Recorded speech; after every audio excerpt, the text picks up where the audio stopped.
It was an ordinary afternoon at the Las Vegas Police Department.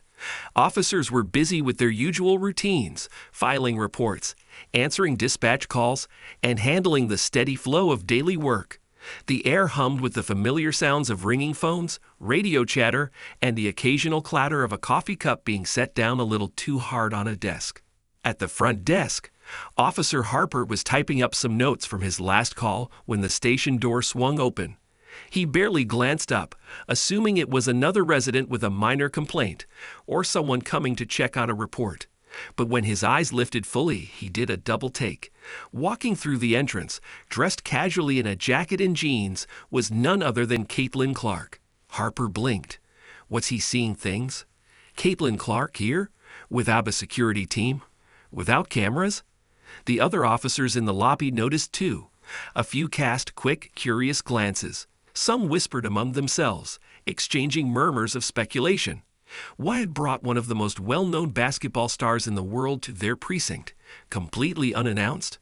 Caitlin, looking around the room with an easy smile, walked up to the front desk. "Good afternoon," she said with a slight nod. "I'm Caitlin. I was hoping to speak with a supervisor if someone's available." Harper, still taken aback, managed to return her smile. "Yes, ma'am. I think we can arrange that." He kept his tone professional, though he couldn't ignore the growing murmur of curiosity behind him. "Is there, anything specific you need help with?" Caitlin leaned on the counter, completely at ease. "Nothing too crazy," she said, chuckling. "Actually, I'm here because a friend of mine had a little incident last night, and your team handled it exceptionally well. I thought I'd come by to say thanks in person." Harper's eyebrows raised. It wasn't every day that someone stopped by to personally thank the department, let alone one of the most recognizable athletes in the world. "We appreciate that, Miss Clark," he said, glancing over his shoulder. "Let me just call our supervisor for you." As Harper radioed for Sergeant Blake, Caitlin took a glance around the lobby. Her eyes scanned the bulletin boards, the officers huddled over their paperwork, the quiet, controlled chaos of a police station in the middle of a regular workday. A couple of officers exchanged looks, unsure whether they should approach or keep their distance. Others whispered among themselves, no doubt speculating about her visit. A few minutes later, Sergeant Blake appeared, looking mildly surprised but handling it with his usual calm. "Miss Clark," he said, extending his hand. "Sergeant Blake, I hear you're here with some kind words for our team."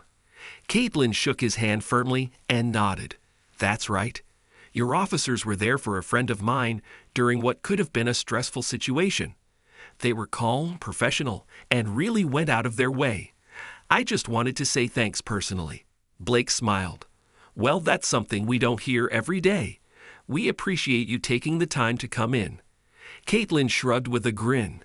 "It's the least I could do. I know how much work goes into what you all do every day." The small crowd of officers nearby couldn't help but listen in, wondering what else Caitlin had planned for her unexpected visit. After introductions, Caitlin asked, "Would it be possible to meet the officers who helped my friend? I'd like to thank them directly if they're around." Sergeant Blake nodded. "I believe Officer Martinez and Officer Green handled that call. Let me check if they're available." Blake radioed the officers, who were nearby finishing up their reports. Within minutes, Officers Martinez and Green entered the lobby, looking a bit puzzled but curious. As they approached, Blake gestured toward Caitlin. "This is Caitlin Clark," he said. "She's here to thank you for helping her friend last night." Martinez's eyebrows shot up as she exchanged a quick glance with Green. Both looked a bit starstruck but did their best to stay composed. Caitlin extended her hand to each of them, smiling warmly. "I just wanted to say how much I appreciate the way you two handled things. My friend was a bit shaken up, and you both were exactly what he needed at that moment. He couldn't stop talking about how safe he felt once you arrived." Green, a bit surprised but clearly pleased, replied, "Thank you, Miss Clark. We're just glad we could be there to help. It's what we're here for." Martinez nodded, her face breaking into a proud smile. "Your friend seemed a little rattled, but we've seen it all in this city. We try to make sure people feel supported, especially in situations like that." "I can tell," she said. "You were both incredibly calm and professional, even when things got a little tense. Not everyone realizes how much impact that has on people, especially those who don't usually find themselves in situations like that. Martinez glanced down, a bit embarrassed but clearly grateful for the recognition. "Thank you, Miss Clark. It means a lot to hear that." Caitlin smiled. "You know, I wanted to come here in person because I think people often forget to say thank you. It's easy to assume someone else will appreciate you, but that doesn't always happen, does it?" Green laughed. "Not often, ma'am. Most days, we're just happy if we go home in one piece." Caitlin chuckled. "I imagine so. But really, I just wanted to make sure you both knew how much your work means." My friend was impressed, and so am I. The two officers nodded, clearly moved, and Sergeant Blake gave them a look of pride. As they stood there, Caitlin's words started to resonate, not just with Martinez and Green, but with everyone within earshot. With introductions out of the way, Caitlin seemed genuinely interested in hearing more about what it was like working in law enforcement. She looked at Officer Martinez and Officer Green, curiosity in her eyes. "I know I only saw one small example of what you do," Caitlin began, "but I can imagine you must have stories from this job that the average person wouldn't believe." Green chuckled, nodding. "That's one way to put it, Miss Clark. Las Vegas. Well, let's just say it keeps us on our toes." Martinez smiled, adding, "Every day is different. You might be handling a simple traffic stop one minute and then dealing with something out of a Hollywood movie the next. And the tourists, they bring their own brand of chaos." Caitlin laughed, clearly amused. "I can only imagine. The nightlife here is like nowhere else. You probably deal with more than your share of, let's say, overenthusiastic visitors." Green grinned. "You're not wrong. But honestly, for every rowdy group or unexpected situation, there are moments that remind us why we do this. We get to help people, to be there for them when they're having one of the worst days of their lives." Caitlin nodded, leaning in. "That's what impressed me so much. My friend kept saying how the moment you showed up, he felt like he could breathe again. He knew he'd be okay because you were there."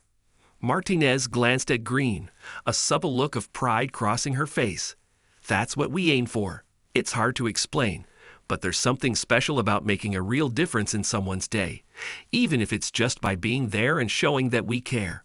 Caitlin took a moment, absorbing her words. "I admire that. It's a side of your job that I think people overlook. There's a lot of talk about technology and progress, but nothing replaces that human touch, does it?" Martinez shook her head. "No, ma'am. Technology helps us, but at the end of the day, people need people." Green chimed in, "And we need to be at our best every day, because you never know who might be depending on you." The conversation deepened, turning into a meaningful discussion about duty, stress, and the challenges of serving the community. By the time Caitlin left, she had not only shown her gratitude, but left a lasting impact on the entire precinct.